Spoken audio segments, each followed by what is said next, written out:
हनुमान जी और भीम की कथा। हनुमान जी का जन्म त्रेता युग में हुआ था और वे श्री राम के समकालीन थे और वे भगवान राम के परम भक्त थे और लंका युद्ध में श्री राम के साथ देकर माता सीता को लंका से मुक्त करवाया और युद्ध में विजय प्राप्त की। इसी प्रकार भीम का जन्म द्वापर युग में हुआ और श्री कृष्ण के समकालीन थे।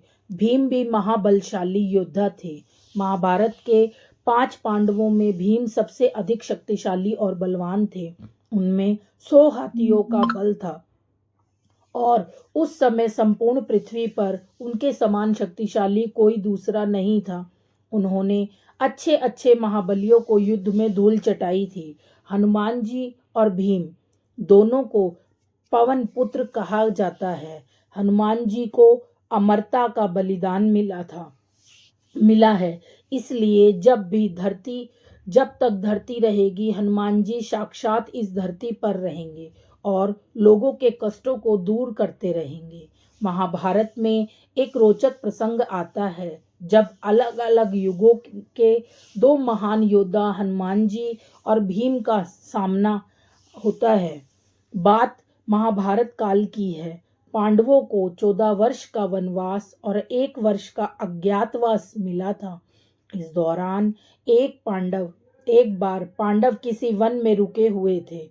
उस वन में एक सरोवर था। उस सरोवर में सुगंधित कमल पुष्प लगे हुए थे जिनकी सुगंध चारों तरफ फैल रही थी।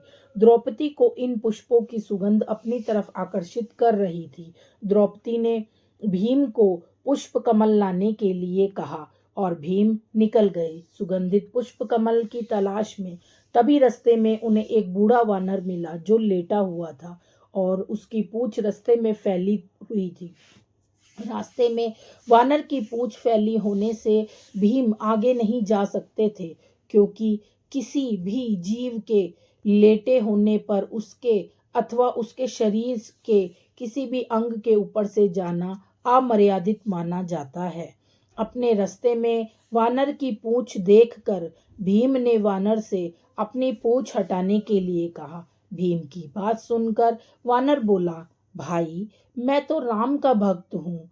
राम जी की कृपा से यहाँ लेटा हुआ हूँ। आप चाहें तो मेरे या मेरी पूंछ के ऊपर से जा सकते हैं। भीमसेन को वानर की बात पसंद नहीं आई और उन्हें गुस्से में वानर से अपनी पूंछ हटाने के लिए कहा। भीमसेन की बात सुनकर वानर बोला, भाई, आप तो पृथ्वी के सबसे शक्तिशाली व्यक्ति हो, आप ही मेरी पूंछ हटा दो। भीमसेन ने बार बार वानर से अपनी पूंछ हटाने के लिए कहा और वानर ने भी बार बार यही उत्तर दिया। अंत में क्रोधित होकर भीम ने वानर की पूंछ को अपने एक हाथ से उठाने का प्रयास किया, परंतु वह वानर की पूंछ हिला भी नहीं सके। भीमसेन ने फिर अपने दोनों हाथों से वानर की पूंछ हटाने का प्रयास किया, परंतु वो वानर की पूंछ टस से मस नहीं कर सके। भीम ने बार बार प्रयास किया, पर हर बार उन्हें असफलता ही हाथ लगी। भीमसेन समझ गए कि यह कोई साधारण वानर नहीं है, अपितु देव पुरुष है जो भीम की परीक्षा ले रहे हैं। भीम ने दोनों हाथ जोड़कर अपनी गलती स्वीकार करते हुए वानर से उनका परिचय पूछा। वानर ने अपना परिचय श्री राम के सेवक के रूप में बतलाया। वानर की इतनी बात सुनकर भीमसेन समझ गए कि ये कोई और नहीं अपितु साक्षात हनुमान जी हैं। भीमसेन ने हनुमान जी को प्रणाम करते हुए कहा, क्षमा करें हनुमान जी, मुझे अपनी शक्ति का झूठा अभिमान हो गया था। आपने मेरे अभिमान को तोड़ने के लिए यह लीला रची है। कृपा कर आप मुझे अपने असली रूप के दर्शन दे। भीम की बात सुनकर हनुमान जी ने अपने असली रूप में आकर अपना विशाल रूप दिखलाया उन्हें। हनुमान जी ने भी भीम से कहा, हम दोनों ही पवन पुत्र हैं, इसलिए तुम मेरे छोटे भाई भी हो। यही कारण है कि मैं तुम्हें बार बार भाई कहकर संबोधित कर रहा था। इतना कहकर हनुमान जी ने भीमसेन को गले लगा लिया। हनुमान जी के गले लगकर भीमसेन को लगा मानो उनके शरीर में अथाह शक्ति का संचार हो गया हो।